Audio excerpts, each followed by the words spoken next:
사사기 9장 1절로 15절의 말씀인데요. 실은 이미 월, 화, 수 내일은 벌써 이제 사사기 10장이어서 여러분들이 얼추 새벽 영상을 통해서 내용이 어떻게 흘러가는지는 보시게 될 텐데 그 가운데서 제가 하나 언급하지 않은 부분을 오늘은 좀 집중해서 보려고 합니다. 대체적인 그림부터 먼저 한번 그려볼게요. 아비멜렉은 기드온의 아들이었는데 어머니가 세겜 사람이었어요. 그런데 출신이 이제 첩입니다. 첩. 그러니까 쉽게 말하면 정실 부인이 있고 또 후궁도 있고 그 다음 아랫단가가 이제 첩이잖아요. 조선시대로 빗대어서 얘기하자면. 물론 이 당시에 이스라엘이 뭐 그런 구조를 가지고 있었던 것은 아닙니다. 하지만 분명히 성경에서 그의 어머니를 일컬어 세겜에 있는 첩이다라고 명시했기 때문에 이 아비멜렉은 70명의 형제들이 있었습니다. 그러니까 그 가운데서 뭐 명함 내밀 수가 없는 거죠. 특별히 아버지 기드온이 살고 있는 오브라에 가서 가지는 않았겠어요? 뭐 아들이지만 다른 아들에 비하면 소위 신분에 있어서의 여러 가지 많은 제약들과 걸림돌 때문에 뭐 힘 한 번 못 썼다라는 거죠. 어떻게 했습니까? 세겜 사람들과 짝짝꿍이 되어서 70명의 형제들을 한 자리에 모으죠. 그리고 그 잔치 자리가 이제 학살의 자리가 되어져 버렸다라는 것을 우리는 이미 알고 있습니다. 자, 이제 요걸 배경으로 제가 그동안 언급하지 않았던 부분을 이제 오늘 말씀을 드릴 텐데요. 그 70명의 아들 가운데 용케 막내였던 요담이라는 한 아들이 뭔 이유인지는 모르겠어요. 근데 그 자리에 가지 않았고 그 이전부터 뭔가 좀 뭘 잘못했는지 여하튼 숨어 있었습니다. 자, 9장 7절 여러분 자막을 한번 보셔요. 그래서 이 사람 이 요담은 살게 되었는데 훗날 이제 사람들이 와서 이렇게 얘기합니다. 같이 한번 읽으시죠. 사람들이 요담에게 그 일을 알림해 요담이 그리심산 꼭대기로 가서 서서 그의 목소리를 높여 그들에게 외쳐 이르되 세겜 사람들아 내 말을 들으라 그리하여야 하나님이 너희의 말을 들으시리라. 자, 요담이 얼마나 꽁꽁 숨어 있었던지 그동안 있었던 일들을 요담 스스로는 몰랐습니다. 70명의 형제들이 학살로 인해서 죽었다는 것도 몰랐고 세상이 어떻게 돌아가는지도 몰랐어요. 그러니까 요담이 왜 그런지를 참 모르겠습니다. 뭐 기록이 없어요. 여하튼 간에 그러한 요담에게 사람들이 찾아와서 그 일을 알려줬어요.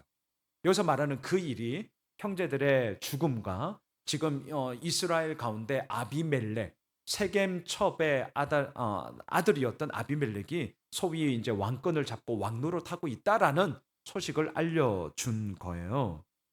그러자 이 요담이 숨어 있었던 요담의 모습에서 이제 그리심산 꼭대기로 올라가서 사람들에게 외치는 요담으로 오늘 본문이 기록되어져 있습니다. 그래서 제가 오늘 말씀의 제목을 뒤틀린 세상에 외치다 이렇게 한번 정해 보았거든요. 자, 여기서 이제 하나 좀 말씀드리고 싶은 것은 이스라엘의 그 많고 많은 산 중에 저기 칠보산도 있고 또 수원에 무슨 산이 있죠?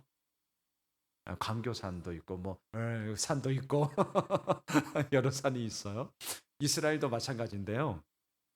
그리심산에 올라가요. 자, 물론 그리심산이 어디에 있느냐? 아비멜렉이 거주하고 있는 세겜의 산이기도 합니다. 그런데 이 그리심산에는 너무나 좀 상징적인 의미를 가지고 있어요. 자막을 한번 보십시오. 신명기 11장 29절인데요. 우리 같이 한번 읽겠습니다. 내 하나님 여호와께서 내가 가서 차지할 땅으로 너를 인도하여 들이실 때에 너는 그리심산에서 축복을 선포하고 에발산에서 저주를 선포하라. 그렇습니다. 이게 되게 중요해요. 그리고 아마 여러분들 뭐 아시고 계실 겁니다. 그리심산과 에발산은 세겜에 있는 산이었습니다. 마주 보고 있는 산이에요. 그리심산에서는 축복을 선포하고 에발산에서는 저주를 선포해라 라고 이미 신명기에서 기록되어져 있고요. 이것은 이스라엘 백성들이라면 누구나 다 알고 있는 사실이에요. 자, 이제 요게 중요합니다. 요담도 이 사실을 알고 있죠. 당연히 알고 있죠. 그런데 요담이 그리심 산으로 올라가요. 그리고 이제부터 우리가 보게 되겠는데, 그리심 산에 올라가면 축복을 선포해야 되잖아요. 그런데 축복이 아니라 저주를 선포한다는 거예요. 자, 요담이 몰라서인가? 물론 그렇지 않습니다. 의도적인 역설이죠. 의도적인 역설. 세겜 사람들아, 나의 소리를 들으라. 그러면서 이제 우화를 얘기를 하는데요. 그 우화의 내용은 뒤틀려진 세상을 향하여 이 요담이 불붙는 마음으로 외치고 있는 하나님의 정의와 공의를 선포하는 거거든요. 근데 그 내용 속에는 가시나무에 뒤틀려진 자기 탐욕과 자기 욕망이 얼마나 매정하고 잘못된 것인가를 막 퍼붓는단 말이죠. 그러니까 축복의 메시지가 사실은 아니에요. 저주의 메시지죠. 그런데 그 저주의 메시지를 그리심산 꼭대기에 일부러 올라가서 요담이 이제 외치고 있습니다. 그러니까 세겜 사람들은 그 소리를 들으면서 축복을 선포하겠거니라고 생각을 했겠죠. 근데 얘기를 들어보니까 축복이 아니야. 왜? 충격 먹으라고. 의도적으로 충격 먹으라고 요담이 자신의 생명을 걸고 그리심산 꼭대기에 올라가서 외치고 있습니다. 자, 이제 그 이야기의 내용으로 한번 풍덩 빠져보시죠. 오늘 본문 8절을 한번 보셔요. 우화가 나옵니다. 우화가. 하루는 나무들이 나가서 기름을 부어 자신들 위에 왕으로 삼으려 하여 감람나무에게 이르되 너는 우리 위에 왕이 되라 하매. 자, 물론 여기서 나무들은 이스라엘 백성들을 얘기하겠죠. 왕을 세우기 위해서 이들이 악착같이 이제 감람나무 뒤에서 보겠지만 무화과 나무, 포도나무 계속 찾아다녀요. 거절을 당하거든요. 마지막 네 번째 가시나무에게까지 찾아가서 우리에게 왕이 되어 주십시오라고 간청을 했고 그 가시나무가 좋아 라고 이제 허락을 했다라는 거예요. 물론 그 가시나무가 아비멜렉이라는 것을 우리는 알게 되는 거죠. 자, 요담이 이 우화를 통하여서 외치고자 했던 것이 두 가지입니다. 그래서 저는 오늘 이 두 포인트를 함께 좀 나누려고 합니다. 첫 번째, 왕 세우는 게 하나님 보시기에 합당한 게 맞아? 물론 아닙니다. 답은 아니에요. 근데 나무들이 그렇게 왕을 세우고자 했다라는 거예요. 진짜 왕이신 하나님의 다스림을 사실은 이미 받고 있잖아요. 그리고 그 왕의 다스림이 사사라는 형태를 통해서 이스라엘 가운데 지금 이루어지고 있단 말이죠. 그런데 이게 성에 안 차는 거예요. 그러니까 나무들도 잘못하고 있고 그리고 또한 그 나무들의 요청에 가시나무가 응답한 것도 잘못된 거죠. 자, 그 요청에 가시나무가 이제 허락을 하게 되는데요. 이 가시나무가 어떠한 모습이냐? 자막을 보십시오. 오늘 본문 15절에 보시면 이 가시나무가 허락을 하면서 이렇게 얘기를 하거든요. 우리 같이 한번 읽겠습니다. 가시나무가 나무들에게 이르되 만일 너희가 참으로 내게 기름을 부어 너희 위에 왕으로 삼겠거든 와서 내 그늘에 피하라. 그리하지 아니하면 불이 가시나무에서 나와서 레바논의 백향목을 사를 것이니라 하였느니라. 와, 이 가시나무가 참 진짜 뾰족뾰족한 이 가시나무가 가시나무처럼 얘기를 합니다. 자, 첫 번째, 여러분 나를 왕으로 삼으시겠다고요? 오케이, 좋아요. 그러면 여러분들이 해야 될 일이 있습니다. 두 가지를 하셔야 되는데, 첫째, 나에게로 가까이 오셔서 내 그늘에 피하십시오. 자, 이 말이 지금 되게 웃기는 말이라는 걸 아시죠? 가시나무에 무슨 그늘이 있습니까? 그러니까 말도 안 되는 거예요. 지금 말도 안 되는 거예요. 말도 안 되는 것을 먼저 나무들이 왕 세워 달라는 것부터가 말이 안 되는 거거든요. 그러니까 이 첫 단추부터가 잘못 깨어지니 그 다음 단추가 제대로 깨어질 리가 없죠. 그러니까 가시나무도 얘기하는 겁니다. 말도 안 되는 얘기를 하는 거예요. 내 그늘에 와서 피하십시오. 웃기고 있네. 무슨 가시나무가 그늘에 있으며 그늘을 피하려고 가까이 가면 그 가시에 찔리게 됩니다. 자, 두 번째 뭔 얘기합니까? 그렇게 안 하면, 나한테 가까이 안 오면 이제는 불이 가시나무에서 나와서 웃기고 있어요, 진짜. 무슨 가시나무에서 무슨 불이 나옵니까? 말도 안 돼요. 그런데 뭔 얘기하는 겁니까?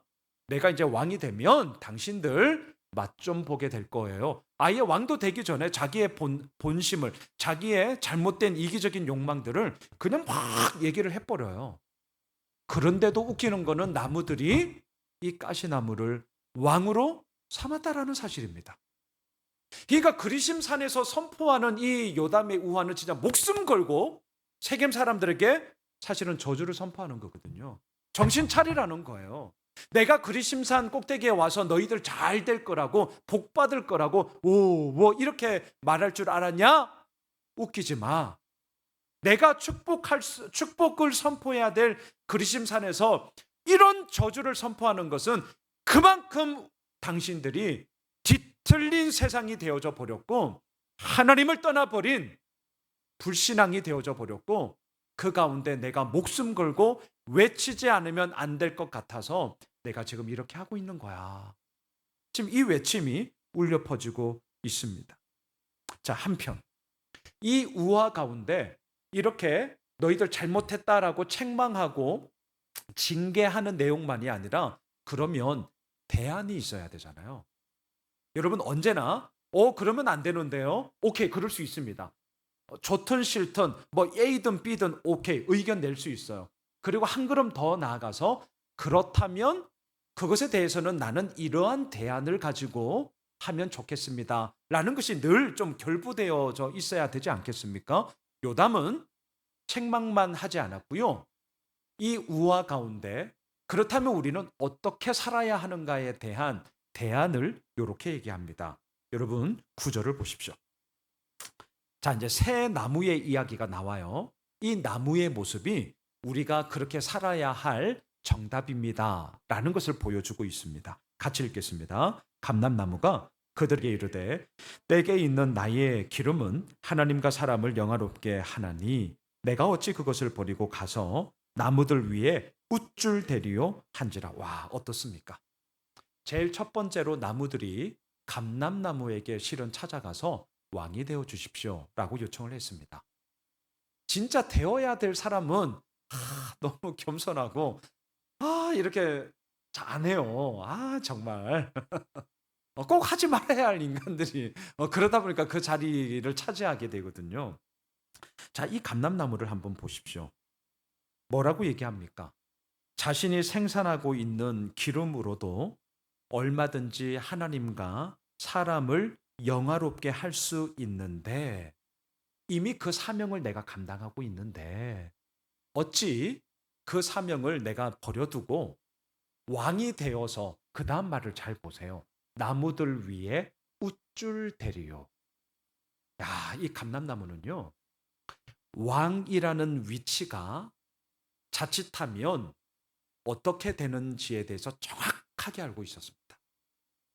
나무들 위에 뭐 다스리며 잘 이루어져 갈 것인 뭐 이런 내용이 아니라 대뜸 우쭐 대리요라고 정확하게 왕에 대한 약점, 왕의 자리가 뒤틀리는 순간 어떻게 되는지에 대해 너무나도 정확하게 얘기하고 있습니다. 고로 왕의 자리를 거절하겠다라고 얘기합니다. 자, 그 다음 나무를 한번 보시겠습니까? 11절입니다. 실은 똑같은 얘기가 계속 반복돼요. 자, 11절을 한번 띄워주시죠. 같이 읽겠습니다. 무화과 나무가 그들에게 이르되 나의 단 것과 나의 아름다운 열매를 내가 어찌 버리고 가서 나무들 위에 우쭐 대리요 한지라. 그렇죠. 똑같습니다.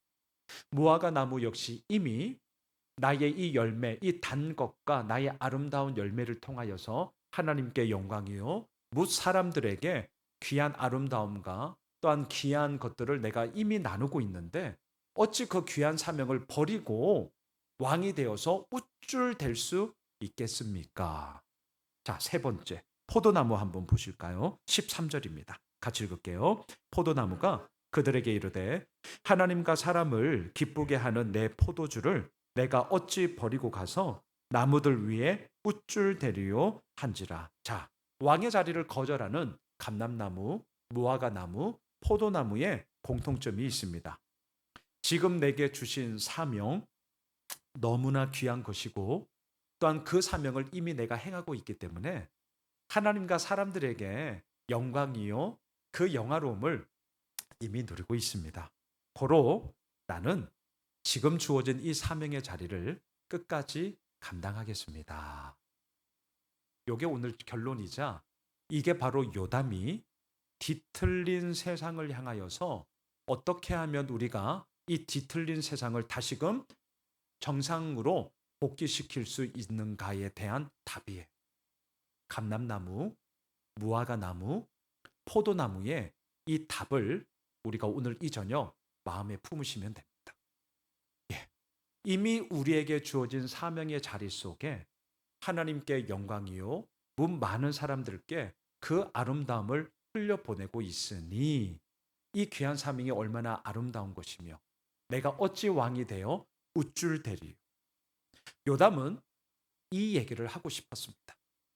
가시나무로서 정말 자기의 욕망과 탐욕에 아비멜렉이 얼마나 뒤틀려 버렸는지 사실 오늘 큐티 본문에서 아비멜렉이 두개골이 깨지면서 죽잖아요.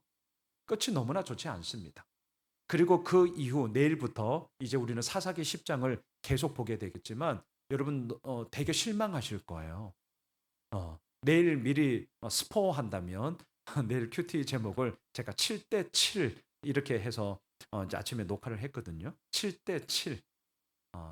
자세한 내용은 내일 영상을 통해 보시고요.